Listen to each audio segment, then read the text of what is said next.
Ever wondered what life was like in a medieval city? Believe it or not, they had bustling markets, towering cathedrals, and a whole lot of drama.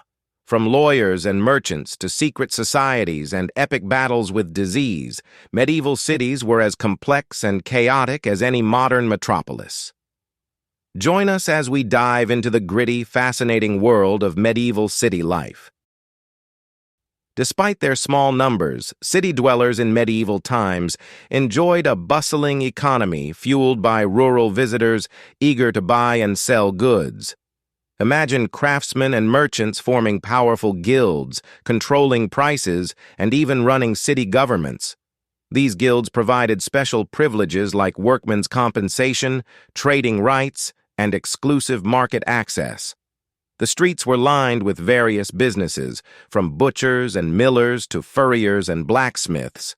Religious institutions also played a central role, with cathedrals and parish churches dominating the skyline, employing countless artisans and laborers.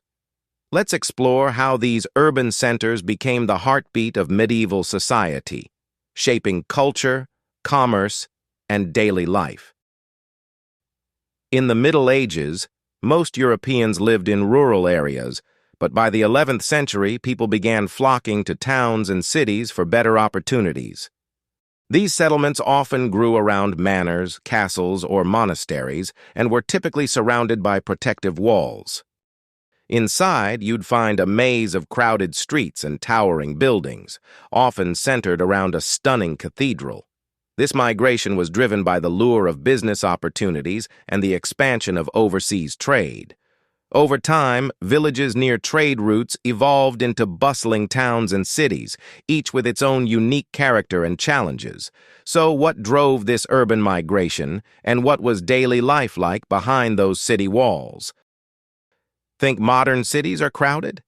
Imagine medieval cities. While today's urban giants like Delhi and New York boast millions, medieval cities were much smaller. For instance, London's population hit around 100,000 before the Black Death struck. In Europe, cities like Valencia, Cologne, and Bordeaux were bustling hubs, but their populations were tiny compared to today's standards. Despite their size, these cities were vital trade centers, deeply interconnected through commerce and culture. Narrow streets were filled with vendors, artisans, and residents, all going about their daily lives in a dense, vibrant environment.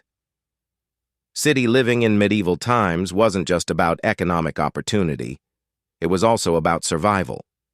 Most city dwellers were either born free or were peasants who had escaped rural manners, seeking freedom and a new start. Cities offered a unique chance. Live there for a year and a day, and you could become a free person. But this freedom came with risks. Authorities kept secret lists of runaway serfs, and the journey to freedom was fraught with danger and deception. The legal and social systems in cities were designed to protect and regulate this delicate balance. Let's dive into the stinky side of medieval urban life and see how cities struggled to maintain cleanliness amidst their rapid growth. Medieval cities were loud, crowded, and, let's face it, pretty gross.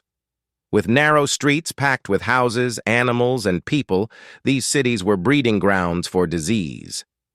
Waste disposal was a constant battle, with new rules like banning the dumping of waste out of windows coming into play. Imagine living in a place where you had to keep your street clean, and there were regular rubbish collections even in the 14th century.